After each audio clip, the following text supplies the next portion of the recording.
Morning students. Last time આપણે સહસંયોજક બંધના કેટલાક પેરામીટર્સની વાત કરી. હવે જે આપણે વાત કરવાના છીએ એ મિત્રો આયનીય બંધ અને એની કેટલીક સામાન્ય લાક્ષણિકતાઓની આપણે વાત કરવાના છીએ. જો કે મિત્રો એકદમ બેઝિક વસ્તુથી આપણે શરૂઆત કરીએ છીએ અને પછી થોડી એમાં આપણે વિગતે વાત કરવાની છે. સૌથી પહેલી વાત તો એક એ કે આયનીય બંધ હોય ને એ દિશાકીય હોતો નથી, એને ડાયરેક્શનલ પ્રોપર્ટી ન હોય. એનું કારણ તમને કહું. માની લો કે આ કોઈ ધન આયન છે, તો એ ધન આયન સાથે ઋણ આયન આ દિશાથી પણ જોડાઈ શકે, આ દિશાથી પણ, આ દિશાથી પણ, આ દિશાથી પણ. માની લો કે મેં કોઈ એક ધન આયન લીધું હોય મિત્રો, તો એ ધન આયન છે એની સાથે ઋણ આયન મિત્રો કોઈ પણ દિશાએથી આવી શકે. ઋણ આયન કોઈ પણ દિશાએથી આવી શકે અથવા કોઈ પણ દિશાએ એનું આકર્ષણ બળ સમાન હોય. બધી જ દિશામાં આકર્ષણ બળ સમાન અંતરે તો સમાન જ હોય, બરાબર. અને એટલે હું કહી શકું કે આયનીય બંધ જે કોઈ પણ જગ્યાએ રચાતો હોય એ મિત્રો કેવો હોય તો કે એ દિશાકીય હોતો નથી, બરાબર. એને કોઈ દિશાકીય લાક્ષણિકતા હોતી નથી. ઓકે. પણ માની લો કે સહસંયોજક બંધ હું લઉં તો કેવું છે મિત્રો? માની લો કે એક પરમાણુની પી કક્ષક છે અને બીજા પરમાણુની પણ 2p કક્ષક સંમિશ્રણ માટે નજીક આવે, જોડાણ કરવાનું છે, બંધ કરવાનું છે, બરાબર. તો ધ્યાન રાખજો, બે એના લોબ છે એ એકબીજા સાથે સંમિશ્રણ પામે એટલે કે બે કક્ષકો છે, ધ્યાન રાખજો, આંતર અક્ષીય દિશામાં આ જ દિશામાં આવી જોઈએ તો એનું સંમિશ્રણ થવાનું છે. માનો કે આમ આવી ન થાય, એક આ રીતે આવી ને એક આ રીતે આવી ન થાય, એકનો કેન્દ્રનો ભાગ નહીં, ચોક્કસ દિશાઓમાં જ ધ્યાન રાખજો એની ઇલેક્ટ્રોન ડેન્સિટી છે, બરાબર, ઇલેક્ટ્રોન સંભાવના વિસ્તાર છે અને એ દિશાએથી સંમિશ્રણ પામે તો જ એ બંધ રચી શકવાના છે. એટલે સહસંયોજક બંધ છે એ દિશાકીય હોય, જ્યારે આયનીય બંધ છે એ દિશાકીય હોતા નથી. એક તફાવત સમજજો, ધ્યાન રાખજો. કોઈ ધન આયન હોય એની બધી બાજુ સમાન અંતરે આકર્ષણ બળ ઋણ આયન ઉપર કેવું લગાવે છે, બરાબર. પણ માની લો કે કોઈ કક્ષક હોય એ બધી દિશાએથી બીજા પરમાણુની કક્ષક સાથે સંમિશ્રણ નહીં પામી શકે. માની લો કે કોઈ કક્ષક આ કેન્દ્રનો ભાગ છે, કોઈ કક્ષક આ રીતે સંમિશ્રણ પામવા માટે આવી, તો આનો સંભાવના વિસ્તાર ને આનો નોડ વિસ્તાર સંમિશ્રણ પામે તો ત્યાં બંધ ન પણ રચાય, બરાબર. એટલે સહસંયોજક બંધ છે દિશાકીય છે મિત્રો, આયનીય બંધ છે કેવો છે?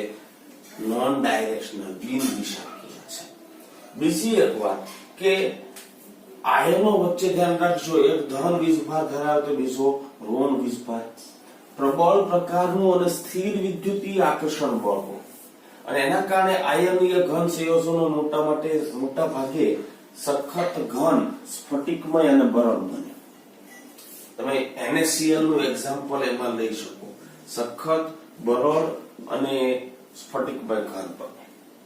બીજી એક વાત, આયનો વચ્ચે પ્રબળ સ્થિર વિદ્યુતીય આકર્ષણ બળ હોવાથી સામાન્ય રીતે આયનીય ઘન સંયોજનો હોય એના ગલન બિંદુ, ઉત્કલન બિંદુ ઊંચા હોય.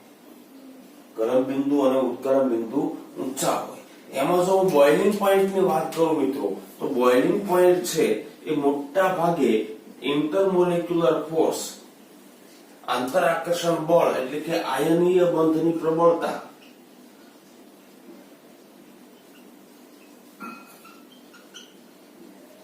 પર આધાર રાખી શકે. અને એ ઉપરાંત બીજી એક બાબત છે આયનોની સાઈઝ ઉપર આધાર રાખી શકે. આયનીય બંધની પ્રબળતા જેટલી વધારે એટલું એનું બોઇલિંગ પોઈન્ટ વધુ થાય, બરાબર. જો મેલ્ટિંગ પોઈન્ટ ની વાત કરીએ તો મેલ્ટિંગ પોઈન્ટ પણ ધ્યાન રાખજો IMF પર આયનીય બંધની પ્રબળતા ઉપર આધાર રાખે, પણ સાથે સાથે ધ્યાન રાખજો સ્ફટિક રચનાની સ્થાયીતા પર પણ આધાર રાખે.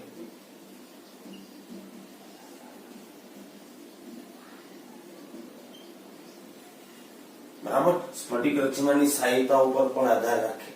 સ્ફટિક રચનાની સ્થાયીતા ક્યારે સરખી હશે તો કે ધ્યાન રાખજો, ગલન બિંદુ અને ઉત્કલન બિંદુ, સોરી, ધન આયન અને ઋણ આયનના કદ, આયનોના કદ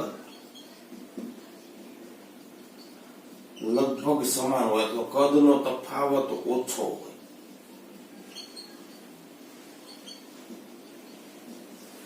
બરાબર. આયનીય સંયોજનો ધન અને ઋણ આયનોથી બનેલા હશે, પણ એના આયનો વચ્ચેનો કદનો તફાવત ઓછો, એટલી એની સ્ફટિક રચના સ્થાયી બને. નાના ધન આયન તો નાના ઋણ આયન, મોટા ધન આયન તો મોટા ઋણ આયન. બરાબર. તો એની પેકિંગ રચના, સ્ફટિક રચના છે વધારે સ્થાયી થઈ શકે.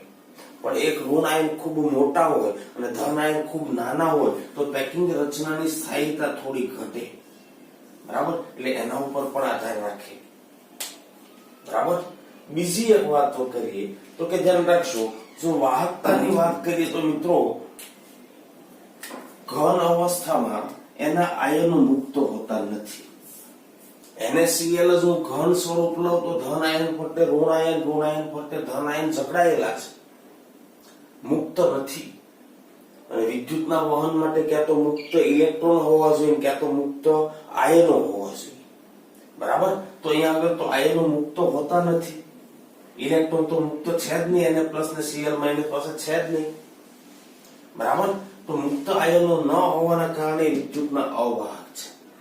પણ જો એ જ આયનીય ઘનનું પીગલિત સ્વરૂપ લઈએ અથવા તો દ્રાવણ અવસ્થા લઈએ તો એ વિદ્યુતના વાહક બની જાય. કેમ કે ઘન અવસ્થા કરતા તમે એને ગરમ કરી અને NaCl મેલ્ટ ડાઉન કરી દો, લિક્વિડ સ્વરૂપમાં લાવો તો ધન અને ઋણ આયનો જે જકડાયેલા હતા એ થોડા છૂટા પડે. એટલે થોડા એ ધન આયનો ઋણ ધ્રુવ તરફ, ઋણ આયનો ધન ધ્રુવ તરફ ગતિ કરી શકે, વાહકતા દર્શાવી શકે.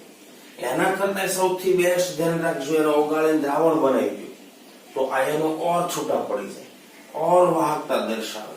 એટલે કોઈ પણ આયનીય ઘનની ઘન અવસ્થા કરતા, પીગલિત અવસ્થા કરતા દ્રાવણોની વાહકતામાં શું થાય? વધારો થાય. દ્રાવણોની વાહકતામાં શું થાય? વધારો થાય. બરાબર. આગળ વધીએ ચાલો મિત્રો.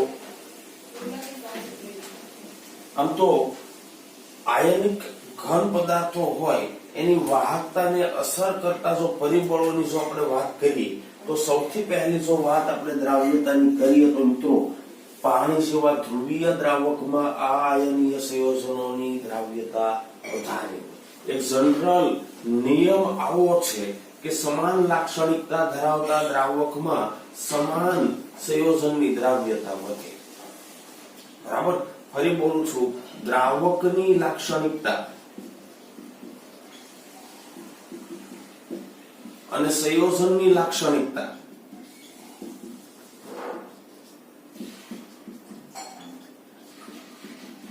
સમાન તો મિત્રો દ્રાવ્યતા વધે. દાખલા તરીકે હું એમ કહું કે ધ્રુવીય દ્રાવક લો અને એમાં ધ્રુવીય પદાર્થ નો ઓગાળો. ધ્રુવીય દ્રાવક હું કેવો લઉં? ધ્રુવીય. પણ દ્રાવ્ય જો હું આયનીય કે ધ્રુવીય લઉં તો દ્રાવ્ય થશે. બરાબર. કે ધ્રુવીય લો તો દ્રાવ્ય થશે. પણ માની લો કે દ્રાવ્ય અધ્રુવીય લો તો દ્રાવ્ય નહીં થાય. પાણીમાં કેરોસીન ઓગળે છે? ના. પાણીમાં મીઠું ઓગળી જશે, આયન. પાણીમાં HCl ઓગળી જશે, ધ્રુવીય સહસંયોજક. બરાબર. કેમ કે દ્રાવક પોતે કેવો છે? પાણી છે, ધ્રુવીય દ્રાવક છે, સારો એવો ધ્રુવીય દ્રાવક. તો લાક્ષણિકતા મેચ થાય કોની? દ્રાવકની અને દ્રાવ્યની અથવા તો સંયોજનની. બરાબર. સંયોજન એટલે દ્રાવ્ય. એની લાક્ષણિકતા સમાન હોય તો દ્રાવ્ય થાય. પણ જો અસમાન દ્રાવ્યતા થઈ તો દ્રાવ્ય નહીં થાય. માની લો કે હું દ્રાવક છે અધ્રુવીય લો, બેન્ઝીન છે, કેરોસીન છે, ઇથર છે, એસિટોન છે, ઓછો ધ્રુવીય દ્રાવક લો ચાલો, તો એની અંદર મિત્રો દ્રાવ્ય પદાર્થ તરીકે હું જો ધ્રુવીય પદાર્થ લઉં તો દ્રાવ્યતા ઘટે. કેમ કે સ્વભાવ ધ્યાન રાખજો, અપોઝિટ છો. દ્રાવક આપણો અધ્રુવીય અને દ્રાવ્ય ધ્રુવીય.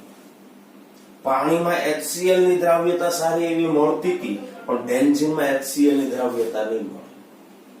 બરાબર. પણ એના બદલે દ્રાવ્ય આયનીય લો તો હું એમ કહી શકું લગભગ દ્રાવ્યતા નથી. બરાબર ને. પણ દ્રાવ્ય માનો કે હું અધ્રુવીય લો તો દ્રાવ્ય થશે. દ્રાવ્ય માનો કે અધ્રુવીય દ્રાવ્ય લો તો એ દ્રાવ્ય થશે. બેન્ઝીનમાં નેપ્થેલિન ઓગળી જશે. કેમ? કેમ કે નેપ્થેલિન ઘન પદાર્થ અધ્રુવીય છે એટલે બેન્ઝીન પણ અધ્રુવીય છે. અને કેરોસીનમાં પેટ્રોલ ઓગળી જશે પણ કેરોસીનમાં મીઠું નહીં ઓગળે. બરાબર ને. તો સ્વભાવ જો સમાન થાય, એનો લાક્ષણિકતા સમાન થાય તો સોલ્યુબિલિટી મળે.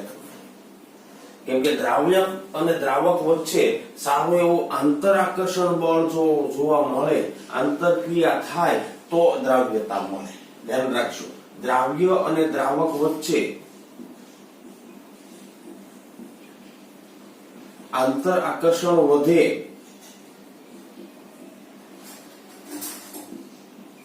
તો દ્રાવ્યતા વધે. અને એ મિત્રો આંતર આકર્ષણ ક્યારે વધવાનું? તો કે દ્રાવ્ય અને દ્રાવકનો સ્વભાવ મેચ થાય. ધ્રુવીય દ્રાવકમાં આયનીય કે ધ્રુવીય પદાર્થો દ્રાવ્ય થાય, અધ્રુવીય ન થાય. પાણીમાં બેન્ઝીન નહીં ઓગળે, પાણીમાં કેરોસીન નહીં ઓગળે, પાણીમાં ઓઇલ નહીં ઓગળે. પણ દ્રાવક તરીકે એવું અધ્રુવીય લો તો બેન્ઝીન, કેરોસીન, ઓઇલ ઓગળી જશે. પણ ધ્રુવીય પદાર્થ HCl કે ઓઇલ નહીં ઓગળે. આયનીય પદાર્થ NaCl કે નહીં ઓગળે. બરાબર છે. ઓકે. બીજી એક વાત કરીએ. આપણે તો વાત કરવાની છે મિત્રો આયનીય સંયોજનોની દ્રાવ્યતા અને દ્રાવ્યતા કોમાં શેમાં દ્રાવ્યતા એવું ન કીધું હોય તો આપણે મોટા ભાગે દ્રાવ્યતા શેમાં લઈ લેશું? ખબર? પાણીમાં દ્રાવ્યતા. શેમાં દ્રાવ્યતા લઈ લેશું? આપણે પાણીમાં દ્રાવ્યતા લઈ લેશું. બરાબર. એ પણ કોની? આયનીય સંયોજનની દ્રાવ્યતા. જોઈએ આપણે. ચાલો એના પછીનો નેક્સ્ટ મિત્રો પોઈન્ટ છે આયનીય સંયોજનોની પાણીમાં દ્રાવ્યતા.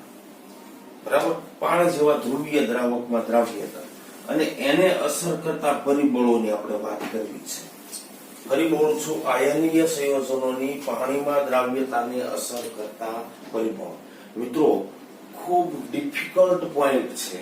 12મા વાળા છોકરાઓને પણ આની અંદર કેટલાક પ્રોબ્લેમો ઉભા થાય છે. એનું કારણ તમને કહું કે શીખ્યા એની અંદર અપવાદો પણ ઘણા બધા આવે છે, પ્લસ બીજા નંબરમાં આ બધા પોઈન્ટ્સ છે એને એપ્લાય કરવા અઘરા છે. એપ્લાય કરવા અઘરા છે. ધ્યાન રાખજો મિત્રો. હું તમને આજે સમજાવવાનો પ્રયાસ કરું છું. મેક્સિમમ અન્ડરસ્ટેન્ડિંગ તમે એની કેળવો છો. બરાબર. ખ્યાલ આવે છે? કદાચ શબ્દને અથવા તો એની વ્યાખ્યાને અથવા તો એને અસર કરતા પરિબળો જો તમે બરાબર સમજેલા હો તો પ્રશ્નો ક્રેક કરવામાં તમને આ કન્સેપ્ટ ખૂબ કામમાં આવશે. ખાલી હું ધ્યાન રાખજો, આટલા પૂરતું નથી કહેતો. બરાબર. S વિભાગની અંદર, P વિભાગની અંદર, D વિભાગની અંદર, ઓર્ગેનિકની અંદર, બધાની અંદર આ કન્સેપ્ટ તો લાગુ પડશે. તો એને અસર કરતા પરિબળો મિત્રો મુખ્યત્વે તો 4 છે. એમાં એક પરિબળ છે લેટાઇસ એન્થાલ્પી. રેગ્યુલર થિયરીમાં તમે શીખ્યા છો. નંબર 2 છે જલીયકરણ એન્થાલ્પી. નંબર 3 છે એ દ્રાવકનો ડાઇલેક્ટ્રિક અચળાંક. આ દ્રાવકની લાક્ષણિકતા છે. લેટાઇસ એન્થાલ્પી અને જલીયકરણ એન્થાલ્પી છે એ એક રીતે ગણીએ તો દ્રાવ્યની લાક્ષણિકતા છે. અને આયનીય સંયોજન હોય એની અંદર સહસંયોજક લાક્ષણિકતા. ફઝાનનો નિયમ તમે શીખી ગયા છો. બરાબર. આ 4 મુખ્ય પરિબળો છે. 4 છે કેવા છે? મુખ્ય પરિબળો છે. બરાબર. વિગતે આપણે સમજવું છે, પણ વિગત એટલે પૂરી ડિટેલથી હું તમને સમજાવીશ. આ કન્સેપ્ટને તમે બરાબર આત્મસાત કરી લીધો, બરાબર, તો જે બીજા સ્ટુડન્ટની સરખામણીએ તમારું પ્રશ્ન ક્રેક કરવાનું લેવલ અપ જઈ શકે. ઓકે. તો સૌથી પહેલા તો આપણે વાત કરવી છે લેટાઇસ એન્થાલ્પી. કોની વાત કરવી છે? Lattice enthalpy. આ વ્યાખ્યા તમે રેગ્યુલરમાં શીખી ગયા હશો એટલે હું બહુ વધારે ડિટેલમાં વ્યાખ્યા ઉપર નથી જતો, પણ લેટાઇસ એન્થાલ્પી છે શું? તો કે એક મોલ આયનીય ઘન લ્યો, એમાંથી વાયુરૂપ આયનો છે એ મુક્ત કરવા માટે આપવી પડતી ઊર્જા. માની લો કે મેં કોઈ એક mx પ્રકારનો આયનીય સોલિડ લીધો છે, એમાંથી m પ્લસ ગેસ અને વત્તા x માઇનસ ગેસ, આને છૂટા પાડવા માટે જરૂરી ઊર્જા. એટલે આના માટે, આ પ્રક્રિયા માટે થતો એન્થાલ્પી ફેરફાર, આને મિત્રો આપણે લેટાઇસ કહેશું. બરાબર, આ એન્થાલ્પીને લેટાઇસ કહેશું. મિત્રો તમને ખબર છે આયનીય ઘનની અંદર રહેલા આયનો હોય એને છૂટા પાડવા માટે ઊર્જા આપવી પડે. એનાથી ઊંધું પણ કરી શકાય. એક મોલ વાયુરૂપ ધન આયનો, એક મોલ વાયુરૂપ ઋણ આયનો જોડાઈને mx સોલિડ બનાવે અને ત્યારે છૂટી પડતી ઊર્જા, તો એને લેટાઇસ એન્થાલ્પી કહેવાય. પણ મોટા ભાગે પ્રેક્ટિકલી જ્યારે આપણે જોઈએ ત્યારે છૂટી પડતી ઊર્જા છે એની એન્થાલ્પી ચેન્જ આપણે ગણવો એના કરતા આપવી પડતી એન્થાલ્પી છે અથવા ઉષ્મા છે એના દ્વારા એન્થાલ્પી ફેરફાર શોધવો થોડો સરળ છે પ્રેક્ટિકલી. બરાબર, અને એટલા માટે આપણે ms સોલિડ માંથી m પ્લસ ગેસ વત્તા x માઇનસ ગેસ છૂટા પાડવા માટે આપવી પડતી ઊર્જા ગણવી એ લેટાઇસ એન્થાલ્પી. એ શું? લેટાઇસ એન્થાલ્પી છે. ઓકે, પણ મિત્રો કોઈ પણ પદાર્થને દ્રાવ્ય કરી અને એની મિકેનિઝમ સમજી લો. પદાર્થ અથવા તો સંયોજન દ્રાવ્ય થવાની મિકેનિઝમ જો આપણે જોઈએ તો આયનીય સંયોજન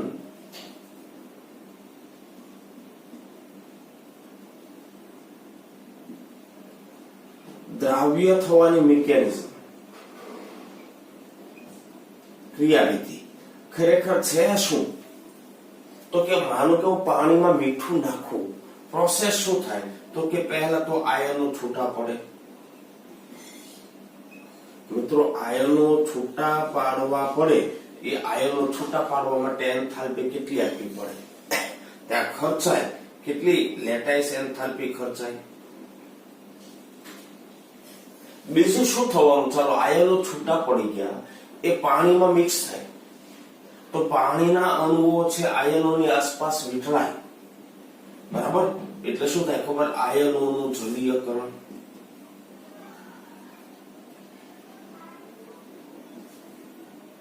અને ત્યાં છૂટી પડતી ઊર્જા છે એને મિત્રો કહેવાય જલીયકરણ એન્થાલ્પી. કેવી એન્થાલ્પી કહેવાય? જલીયકરણ એન્થાલ્પી. એને મિત્રો આપણે ડેલ એચ હાઇડ્રેશન કહેશું. શું કહેશું આપણે? Del H hydrogen. અને મિત્રો જલીયકરણ દરમિયાન, આયનોનું જલીયકરણ દરમિયાન ઉષ્મા છૂટી પડે. ઉષ્મા છૂટી પડે.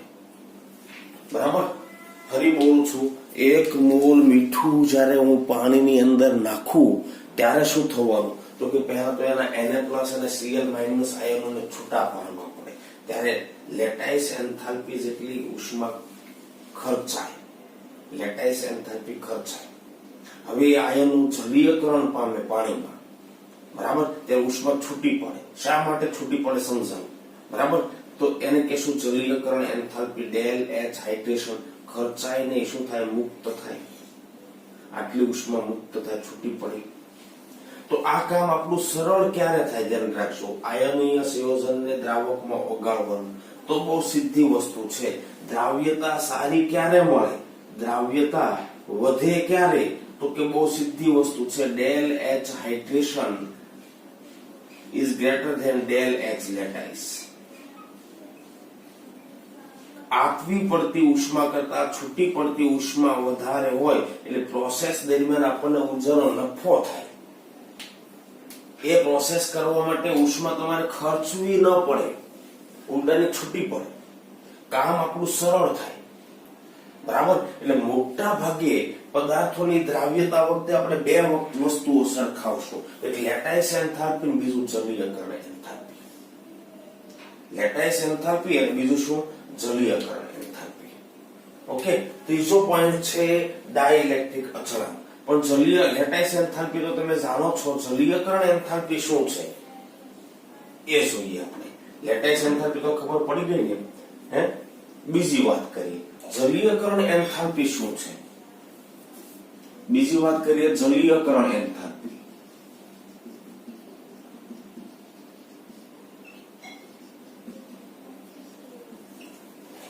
તો તમને ખબર છે આયનીય સંયોજનમાં બે પ્રકારના આયનો છૂટા પડવાના, M+ અને X-. આ M+ વત્તા H2O હું લઉં, M+ ગેસ વત્તા H2O શું મળવાનું મને ખબર? M+ aqueous. શું મળવાનું મને? M+aqueous. હા, દ્રાવ્યતા માટે ફરી બોલી દઉં છું, લેટાઇસ એન્થાલ્પી કરતા હાઇડ્રેશન એન્થાલ્પી વધારે હોવી જોઈએ, અથવા તો લેટાઇસ એન્થાલ્પી અને હાઇડ્રેશન એન્થાલ્પી નજીકના હોવા જોઈએ.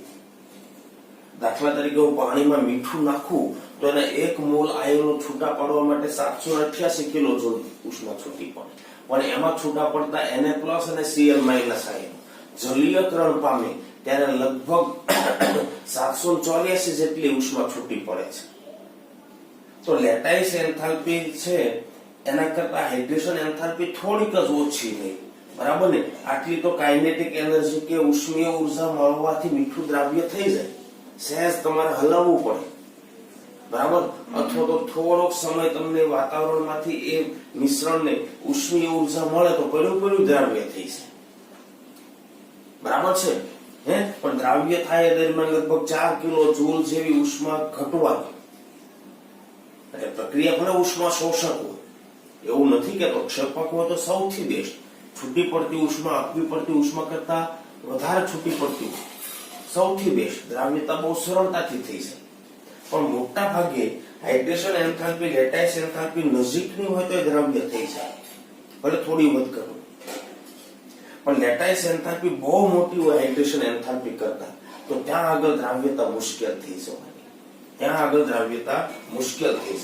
તો આ છે કન્સેપ્ટ એનો, બરાબર ને? બીજી એક વાત કરીએ મિત્રો, માની લો કે હું બેરિયમ કાર્બોનેટ લઉં, ચાલો એને પાણીમાં ઓગાળું તો લેટાઇસ એન્થાલ્પી એની હાઇડ્રેશન એન્થાલ્પી કરતા બહુ મોટી છે, એટલે બેરિયમ કાર્બોનેટ પાણી દ્રાવ્ય નથી થતું. AgCl લો, ચાલો એને પાણીમાં ઓગાળો છો, બરાબર ને? પણ એની લેટાઇસ એન્થાલ્પી જલીયકરણ એન્થાલ્પી કરતા વધી જાય છે, માટે પાણીમાં દ્રાવ્ય નથી થતો. ઓકે, લેટાઇસ એન્થાલ્પી તમને ખબર છે, પણ હાઇડ્રેશન એન્થાલ્પી છે શું? આ M+ આયન જ્યારે પાણીમાં મિક્સ કરો તમે ત્યારે એની આસપાસ પાણીના અણુઓ, તમને ખબર છે ઓક્સિજન ઉપર આંશિક ઋણ વીજભાર હોય, હાઇડ્રોજન ઉપર આંશિક ધન. તો ધાતુ આયન છે, પ્લસ આયન છે, એની આસપાસ પાણીના અણુઓ છે, આ રીતે રહેવાના. બીજો એક પાણીનો અણુ લો, ગોઠવાવા લાગે, બરાબર? પાણીના અણુઓનું રીતસરનું એક લેયર બની જાય. ખાલી એટલું નહીં, એની આગળ હજી પણ એક પાણીનું લેયર બની જાય. આમ પણ થઈ શકે હાઇડ્રોજન ઓક્સિજન, બરાબર? આમ પણ થઈ શકે હાઇડ્રોજન ઓક્સિજન, આમ પણ થઈ શકે, લેયર થોડું મોટું થઈ જવાનું, બરાબર? આ રીતે.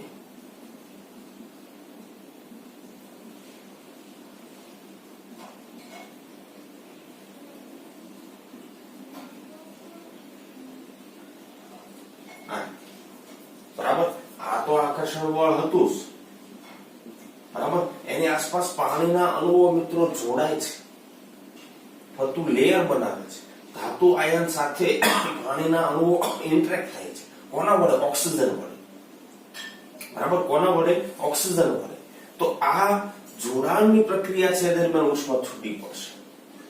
અને લેટાઇસ એન્થાલ્પીની વેલ્યુ હંમેશા પોઝિટિવ છે, શોષક પ્રક્રિયા. જલીયકરણ એન્થાલ્પીની વેલ્યુ કેવી છે? નેગેટિવ, કેમ કે જોડાણ થાય છે.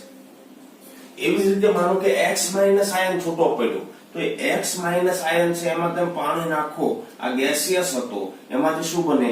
X- બે પ્રકારના આયનો હોવાના આયનીય સંયોજનોમાં, તો ધન આયનનું પણ જલીયકરણ થાય, ઋણ આયનનું પણ જલીયકરણ થાય, બરાબર? તો હવે થાય શું? તો કે એ X- આયન છે એની આસપાસ પાણીના અણુઓ છે વિતળાવવાના, આમાં પણ કેમ કે X- સાથે આંશિક ધન વીજભાર વાળા હાઇડ્રોજન ઇન્ટરેક્ટ થાય, આ રીતે, તો બરાબર ને? તો આવી રીતે પાણીના અણુઓ છે ઇન્ટરેક્ટ થવાના એની સાથે.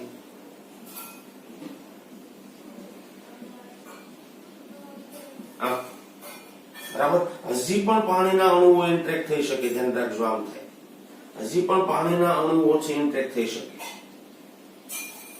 બરાબર, આ રીતે થાય.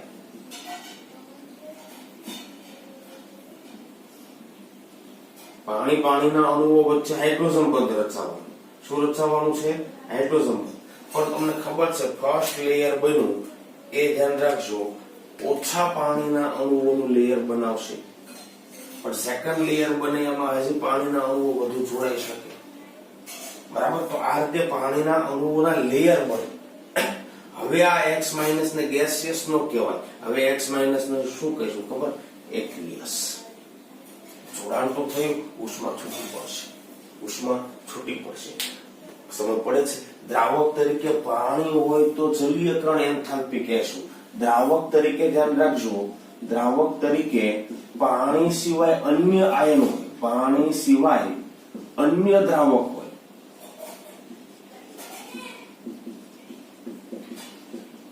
તો તેને શું કહેવાય? સોલ્વેશન એન્થાલ્પી.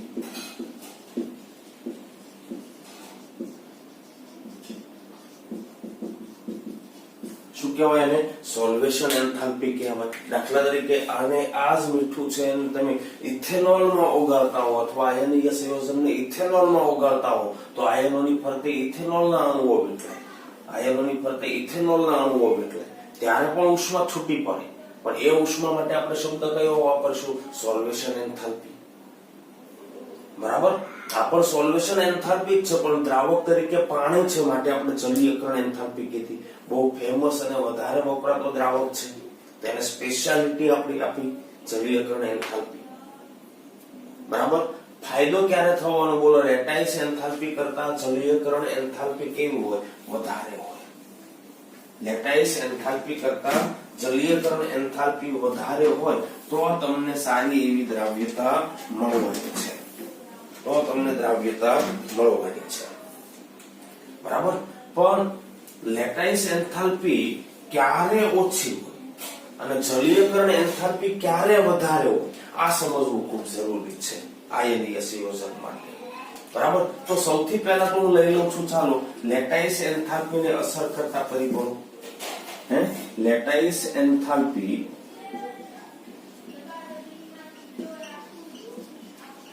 ચલે છે, ડેલ H લેટાઇસ ચલે છે, ધ્યાન રાખજો Q1 into Q2. બે પ્રકારના આયનોથી બનેલા છે, M+ ને X-, ધન આયન અને ઋણ આયન. તો ધન આયન અને ઋણ આયનના વીજભારનો ગુણાકાર જેટલો વધે એટલી એની લેટાઇસ એન્થાલ્પી વધે. લેટાઇસ એન્થાલ્પી વધે તો તમે મિત્રો એક બીજું પણ લઈ શકો કે સ્ફટિકની સ્થાયીતા વધે.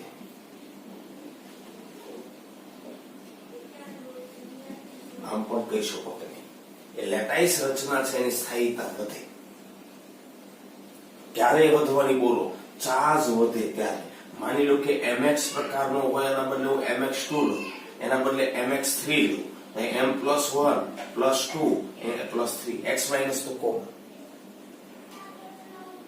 બરાબર. તો MX માં ધ્યાન રાખજો, લેટાઇસ એન્થાલ્પી હોય એના કરતા MX2 માં વધવાની, એના કરતા MX3 માં વધવાની, બરાબર. એક આયન તો કોમન છે, X-, X-, X-, પણ સામે કેટાયન છે એનો ચાર્જ વધતો જાય છે, બરાબર ને. તો એક વાત તો આ છે, એટલે એની સ્થાયીતા વધે.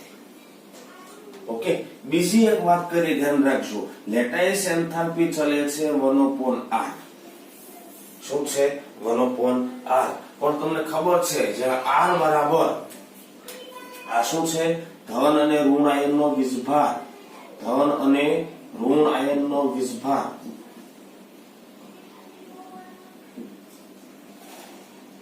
જેટલો વધશે એટલી લેટાઇસ એન્થાલ્પી વધવાની. NaCl કરતા MgCl2 કરતા AlCl3 ની દ્રાવ્યતા ઘટવાની. જ્યાં R છે એ ધ્યાન રાખજો, શું હશે તો કે R+ વત્તા R-, R+ વત્તા R-, એટલે કે ધન આયન અને ઋણ આયનની ત્રિજ્યા. આ રીત થાય ને, આ ધન આયન અને ઋણ આયનના કેન્દ્રો વચ્ચેનું આ ધન આયન ઋણ આયન આ ડિસ્ટન્સ એટલે R કેટલી છે તો કે R+ વત્તા R-, બરાબર. એટલે કદાચ તમને આપેલા એક્ઝામ્પલમાં ચાર્જ કોમન હોય તો lattice enthalpy is proportional to 1/r plus વત્તા r માઇનસ. લેટાઇસ એન્થાલ્પી બરાબર.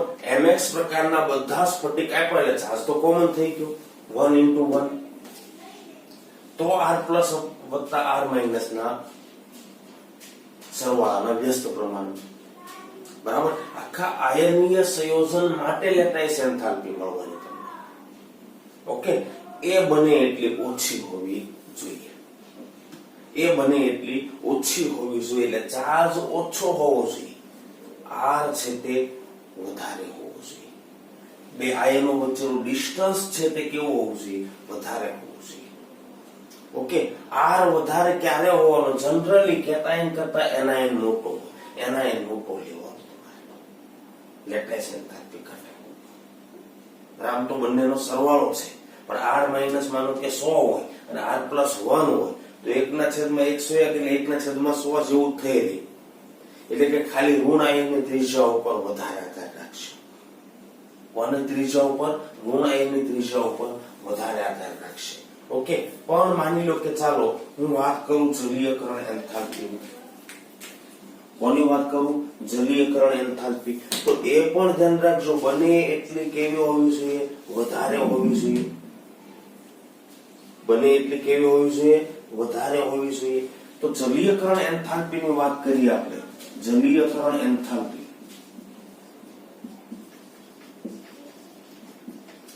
બરાબર ને. ડેલ એચ હાઇડ્રેશન, આને શું કીધું? Del H lattice. Del H hydration ચલે છે Q1 into Q2 બરાબર. એ ચલે છે 1/r પ્લસ વત્તા 1/r માઇનસ. ધ્યાન રાખજો હાઇડ્રેશન એન્થાલ્પી m પ્લસ માટે અલગ લીધી, x માઇનસ માટે અલગ લીધી. અહીંયા શું હતું? 1/r પ્લસ વત્તા r માઇનસ. આખા આયનીય બંધના r ઉપર આધાર રાખે. પણ જલીયકરણ એન્થાલ્પીમાં જલીયકરણ બે અલગ અલગ આયનનું થવાનું, m પ્લસ નું થવાનું, x માઇનસ નું થવાનું બરાબર. તો m પ્લસ ની ત્રિજ્યાના વ્યસ્ત પ્રમાણ અને r માઇનસ ની ત્રિજ્યાના વ્યસ્ત પ્રમાણમાં હોય છે બરાબર. ચાર્જ માનો કે 1 હોય તો આ તો કોમન થઈ ગયું. તો જલીયકરણ એન્થાલ્પી કોના ઉપર આધાર રાખે? 1/r પ્લસ વત્તા 1/r માઇનસ બરાબર. લેટાઇસ એન્થાલ્પી કરતા જલીયકરણ એન્થાલ્પી વધારે હોવી જોઈએ. લેટાઇસ એન્થાલ્પી ધ્યાન રાખજો r પ્લસ વત્તા r માઇનસ ના સરવાળાના વ્યસ્ત પ્રમાણમાં છે. જલીયકરણ એન્થાલ્પી ધ્યાન રાખજો ઇન્ડિવિડ્યુઅલ આયનોના ત્રિજ્યાના વ્યસ્ત પ્રમાણમાં છે બરાબર. એટલે ધન આયનની જલીયકરણ એન્થાલ્પી વત્તા ઋણ આયનની જલીયકરણ એન્થાલ્પી કરો તો તમને ટોટલ જલીયકરણ એન્થાલ્પી મળે બરાબર. ડિફરન્સ જો સમજવો હોય આપણે તો ધ્યાન રાખજો આટલું હું પેલા સાફ કરી દઉં.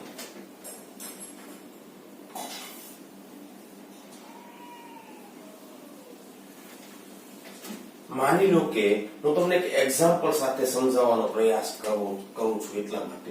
માનો કે r પ્લસ બરાબર 1 એંગસ્ટ્રોમ અને r માઇનસ બરાબર 100 એંગસ્ટ્રોમ. તો લેટાઇસ એન્થાલ્પી ની જો વાત કરું તો ચલે છે 1/1 પ્લસ 100 એટલે લગભગ શું આવી ગયું? 1/100.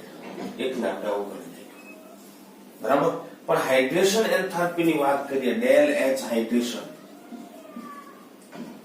ચલે છે 1/1 પ્લસ 1/100 બરાબર. તો માત્ર 1/r માઇનસ આવી ગયું ધ્યાન રાખશું. પણ અહીંયા આગળ જો જે 100 ગુણ્યા 1 એટલે 100 વત્તા 1 શું આવવાનું ખબર? 101 ના છેદમાં 100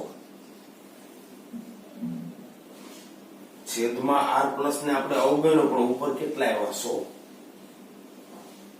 બરાબર. તો ધ્યાન રાખજો 1/, આ તો હતા જ બરાબર, આ તો હતા જ પણ કેટાયનની ત્રિજ્યા છે એને જો જે બહુ મોટો રોલ ભજવો. અહીંયા આગળ તો માત્ર એનાયનની ત્રિજ્યાના વ્યસ્ત પ્રમાણમાં લેટાઇસ એન્થાલ્પી થઈ ગઈ બરાબર. ઋણ આયન ઘણો મોટો છે, ધન આયન ઘણો નાનો છે. ઋણ આયન ખૂબ મોટો, ધ્યાન રાખજો, મોટો ઋણ આયન, બરાબર, અને નાનો ધન આયન. આ કેસ એવો થયો, ધ્યાન રાખજો. તો એવા સમયે ધ્યાન રાખજો, લેટાઇસ એન્થાલ્પી તમને ઓછી મળે છે, પણ જલીયકરણ એન્થાલ્પી, લેટાઇસ એન્થાલ્પી 1/100 એટલે ખૂબ ઓછી મળે છે, પણ જલીયકરણ એન્થાલ્પી મોટી મળે છે. બરાબર. તો જલીયકરણ એન્થાલ્પીની અસર ધ્યાન રાખજો, આ લેટાઇસ એન્થાલ્પીની અસર કોની થઈ? તો કે ધ્યાન રાખજો, અસર ઋણ આયનની થઈ. પણ જલીયકરણ એન્થાલ્પીની અસર કોની થઈ? તો કે ધ્યાન રાખજો, ધન આયનની થઈ. ધન આયન વધારે પડતો નાનો છે ને, ત્રિજ્યાના વ્યસ્ત પ્રમાણમાં છે જલીયકરણ એન્થાલ્પી, બરાબર, વધારે પડતો નાનો છે ને એટલે જલીયકરણ એન્થાલ્પી વધી ગઈ. સમજો છો? ક્યારે આ વસ્તુ હું કરીશ ધ્યાન રાખજો, તો કે ધ્યાન રાખજો, નાનો ધન આયન મોટો ઋણ આયન હોય ત્યારે. બરાબર. પણ માની લો કે ચાલો ધન આયન ઋણ આયન બંને કમ્પેરેબલ છે, તો અહીંયા શું આવવાનું બોલો? 1/r પ્લસ વત્તા 1/r માઇનસ. બેમાંથી એકોયને હું લઈ આવું. ધન આયનની અને ઋણ આયનની ત્રિજ્યા કમ્પેરેબલ છે, સરખામણી થઈ શકે એવી છે. તો અહીંયા આગળ તમે જુઓ છે તો કે 1/100 ના છેદમાં 1/100 એટલે શું થવાનું ખબર? 2/1/100 2/100, બરાબર. 2/100 એટલે જલીયકરણ એન્થાલ્પી તમને ઓછી મળવાની, બરાબર. સામે 2/100 થઈને અહીંયા કેટલી થવાની બોલો?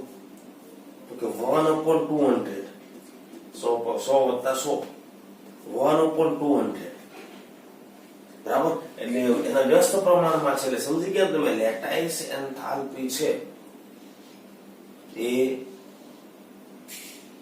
1/100 ને બદલે 1/200 થઈ, એટલે ઘટી, બરાબર. લેટાઇસ એન્થાલ્પીમાં શું થયું? 1/200 એટલે ઘટી. પણ હાઇડ્રેશન એન્થાલ્પી જોવો છે, બરાબર, 2/100 થઈ. આ કેટલી થઈ? 1/200. આ 2/100 થઈ, બરાબર.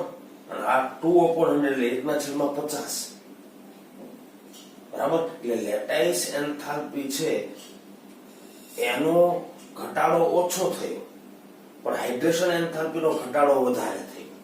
2/50 થઈ ગયા, 1/200 થયા, બરાબર. સમજો છો? માનો કે બંનેના કદ હું 100 લઉં તો અહીંયા શું થાય બોલો? 1/200 શું થાય? 1/200. અહીંયા શું થાય બોલો?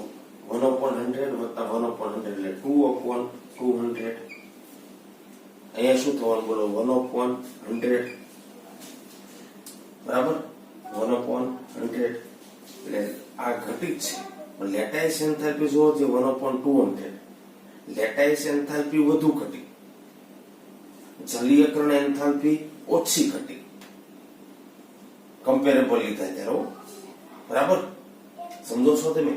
એટલે હું કહી શકું આગળ, ધ્યાન રાખજો કે લેટાઇસ એન્થાલ્પી કરતા જલીયકરણ એન્થાલ્પી વધુ થાય તો દ્રાવ્યતા વધવાની, દ્રાવ્યતા વધવાની, બરાબર. આ કન્સેપ્ટ છે, ધ્યાન રાખજો. જ્યારે ધન અને ઋણ આયન વચ્ચેનો તફાવત મોટો હોય ને ત્યારે વાપરશું. બાકીનામાં તમે ફઝાનનો નિયમ વાપરી દો તો પણ ચાલે, બરાબર.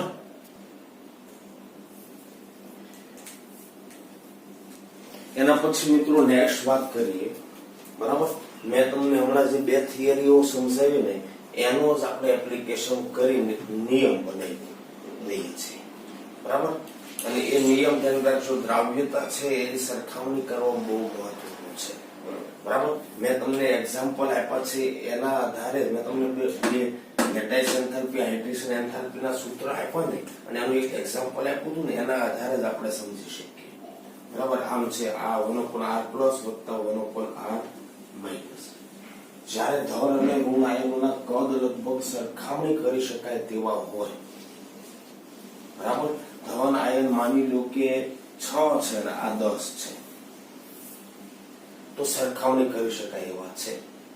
પણ ઋણ આયનની સાપેક્ષે ઋણ આયન ધન આયનની સાપેક્ષે ખૂબ જ મોટો હોય.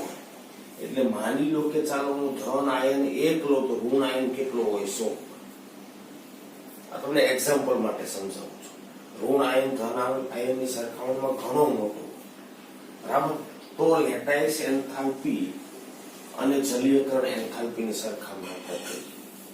માની લો કે ચાલો બીજા સમૂહના હાઇડ્રોક્સાઇડ લો, OH- Cl- એને F- એને O-2, આ બધા થોડા નાના આયનો કહેવાય. પણ કાર્બોનેટ હોય, સલ્ફેટ હોય, નાઇટ્રેટ હોય, ઓક્ઝલેટ હોય, એને I- હોય, Br- હોય, S- હોય, આ બધા થોડા મોટા ઋણ આયનો કહેવાય. મોટા ઋણ આયનને યાદ રાખી લો તો થઈ જાય. બહુ પરમાણુય ઋણ આયનો લેવાના: carbonate, sulphate, phosphate, nitrate, oxalate, chromate, perchlorate, I-, Br-, S-2, આ બધા મોટા ઋણ આયનો ગણાય, બરાબર. તો હવે શું થવાનું? ધ્યાનથી સમજજો. જો કમ્પેરેબલ સાઇઝ હોય તો લેટાઇસ એન્થાલ્પી એ જલીયકરણ એન્થાલ્પી કરતા વધુ ઘટે. સરખામણી કરીએ ચાલો. 1/6 + 10 એટલે શું થવાનું? 1/16. અહીંયા શું થવાનું? તો કે 1/6 + 1/10. અહીંયા ગણનું બતાવું, બરાબર ને? 1/6 + 1/10 એટલે શું થવાનું ખબર? 10 ને 6 16/60. બરાબર. પણ હવે ધ્યાનથી સમજવું. આ હતી લેટાઇસ એન્થાલ્પી, જલીયકરણ એન્થાલ્પી, બરાબર. પણ હવે માની લો કે ચાલો ઋણ આયન તો કોમન લો છું, OH- આ તો 10 જ રહેવાના. અહીંયા આગળ માનો કે હું 8 કરી દઉં, તો હવે 1/16 ના કેટલા થઈ ગયા? તો કે 1/18. ઘટી, લેટાઇસ એન્થાલ્પી ઘટી, નો ડાઉટ. પણ અહીંયા આગળ જુઓ જે, ચાલો શું થઈ જવાનું? 1/8 + 1/10 શું થઈ જવાનું? 18/80. બરાબર. 1/16 ના 1/18 થઈ ગયા એટલે ખાલી છેદ વધ્યો. અને અહીંયા આગળ જુઓ છે અંશ પણ વધ્યો, 16/18 થયા અને છેદ પણ વધ્યો. કેટલા? 60/80 થયા. બરાબર. અંશ પણ વધે છે, છેદ પણ વધે છે, બરાબર ને? તો લેટાઇસ એન્થાલ્પીનો ઘટાડો એ જલીયકરણ એન્થાલ્પી કરતા વધુ હશે. અને લેટાઇસ એન્થાલ્પીનો ઘટાડો દ્રાવ્યતા માટે ફાયદાકારક છે. જલીયકરણ એન્થાલ્પીનો વધારો થવો છે. ઘટાડો તો બેયમાં થાય છે, ઘટાડો તો બંનેમાં થાય છે, પણ લેટાઇસ એન્થાલ્પીનો ઘટાડો વધારે થવાનો, બરાબર. અને એના કારણે ધ્યાન રાખશો, તમે એક જ સમૂહના નાના નાના ઋણ આયન વાળા હાઇડ્રોક્સાઇડ લો, ઓક્સાઇડ લો, ફ્લોરાઇડ લો, ક્લોરાઇડ લો, બરાબર. આવા સંયોજનો તમે લેશો નાના ઋણ આયન વાળા, તો ધ્યાન રાખજો સમૂહમાં ઉપરથી નીચે તરફ જતા દ્રાવ્યતા વધતી જાય. બેરિલિયમ થી બેરિયમના હાઇડ્રોક્સાઇડ તરફ જાવ, દ્રાવ્યતા વધવાની. પણ જો ઋણ આયનની સાપેક્ષે ઋણ આયન ધન આયનની સાપેક્ષે ખૂબ મોટો હોય, બેના કદનો તફાવત મોટો હોય, તો લેટાઇસ એન્થાલ્પી લગભગ અચળ રહે છે. કઈ રીતે? તો એનું એ જ એક્ઝામ્પલ સેટ કરીને હું તમને સમજાવવા માંગુ છું, બરાબર ને? માની લો કે ચાલો ઋણ આયન 100 હતો ને આ હતો 1, તો અહીંયા શું થઈ જવાનું? 1/101. 1/101. અહીંયા શું થઈ જવાનું? 1/1 + 1/100 એટલે પહેલા શું થવાનું ખબર? 101/100. બરાબર. હવે ધ્યાન રાખજો, ખાલી ઋણ આયન તો કાર્બોનેટ કોમન છે, બરાબર. ધન આયનની સાઈઝ વધારતો જાવ, ભાઈ 1/2 થાય અહીંયા આગળ. ચાલો તો શું થાય? 1/102. અહીંયા 1/2 થાય તો શું થાય ખબર? 1/2 + 1/100 એટલે 50. 100 લાવવા માટે 50 + 1 51/100 × 2 એટલે કેટલા? 200. વિધાન શું? લેટાઇસ એન્થાલ્પી લગભગ 101/102 થઈ, બહુ ફેર નથી પડ્યો, લગભગ અચળ રહી. પણ જલીયકરણ એન્થાલ્પી તમે જુઓ 100/100 લગભગ 1 સેવી હતી, એના બદલે 51/200. એટલે જલીયકરણ એન્થાલ્પી મિત્રો મોટા પ્રમાણમાં ઘટી. તો દ્રાવ્યતા અને ફાયદાકારક જે ફેક્ટર હતું એ ઘટ્યું અને ગેરફાયદાકારક હતું એ લગભગ અચળ રહી. અને એટલા માટે ધ્યાન રાખજો, જ્યારે મોટા ઋણ આયન હોય અને એના તમે એક જ સમૂહના ધાતુના સંયોજનો તમે લો તો ધ્યાન રાખજો, ઉપરથી નીચે તરફ જતા દ્રાવ્યતા ઘટતી જશે. બેરિયમના નાઇટ્રેટ કાર્બોનેટ થી બેરિયમના કાર્બોનેટ તરફ જાઓ, દ્રાવ્યતા ઘટતી જવાની. નાઇટ્રેટ તો મોટા ભાગે દ્રાવ્ય જ હોવાના.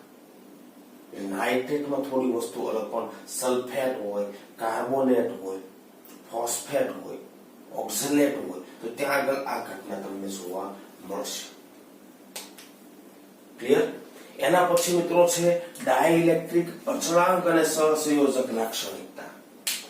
દ્રાવક છે ને એમાં તમે કોઈ આયનીય ઘન પદાર્થ નાખો એટલે પાણીના O આંશિક ઋણ વીજભાર વાળા છે, H આંશિક ધન વીજભાર વાળા. આયનીય ઘનના આયનીય વીજભારને થોડું તટસ્થીકરણ કરવાનો પ્રયાસ કરે, એટલે આયનીય ઘનનો આયનીય બંધ છે નબળો પડે. કેવો પડે? નબળો પડે. નબળો પડે તો જલ્દી તૂટે. જલ્દી તૂટે એટલે ધ્યાન રાખજો, લેટાઇસ એન્થાલ્પી ઘટી કહેવાય દ્રાવકના માધ્યમમાં. માની લો કે હું NaCl લઉં, ચાલો, તો Na પ્લસ છે, Cl માઇનસ છે, તો પાણીના અણુઓ ધ્યાન રાખજો અહીંયા આગળ OHH આ મને વિખરાવવા. અહીંયા આગળ પાણીના અણુઓ HOH આ રીતે મને વિખરાવવા. પાણીના અણુઓ તો મૂવેબલ છે, ગતિ કરે છે, ગતિ કરતા જાય અને થોડા ખેંચતા છે. એટલે ધ્યાન રાખજો, આનો ધન વીજભાર થોડો ઢકાતો જાય, આનો ઋણ વીજભાર થોડો ઢકાતો જાય. એટલે આ આયનીય બંધને નબળો પાડે. આયનીય બંધને નબળો પાડે. બરાબર? અને ધ્યાન રાખજો, દ્રાવક આયનીય બંધ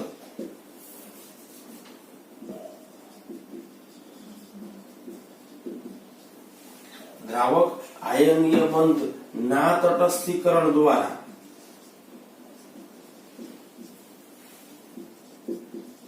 કેટલા ગણો નબળો પાડે.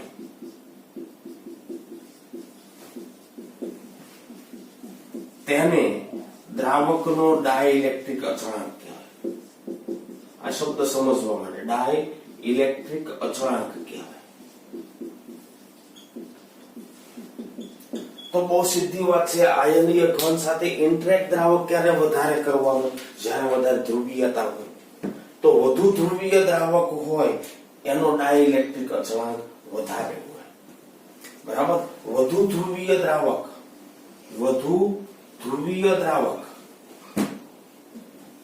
એમ મિત્રો ડાઇલેક્ટ્રિક અચળાંક વધુ.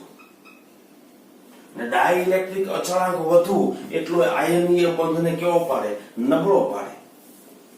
આયનીય બંધ જલ્દી તૂટે, આયનો જલ્દી છૂટા પડે. બરાબર? જલ્દી છૂટા પાડી શકે એ દ્રાવક, તો દ્રાવ્યતા વધારે. બરાબર? એટલે હું એક સેન્ટેન્સ લખી શકું કે દ્રાવકનો ડાઇલેક્ટ્રિક અચળાંક વધારે. અહીંયા જગ્યા નથી એટલે હું અહીંયા લખું છું. બરાબર? તમારી નીચે સેન્ટેન્સ લખો, દ્રાવકનો ડાઇલેક્ટ્રિક અચળાંક વધે એમ શું થાય? બોલો. દ્રાવકમાં દ્રાવ્યતા વધે. દ્રાવકમાં આયનીય સંયોજનની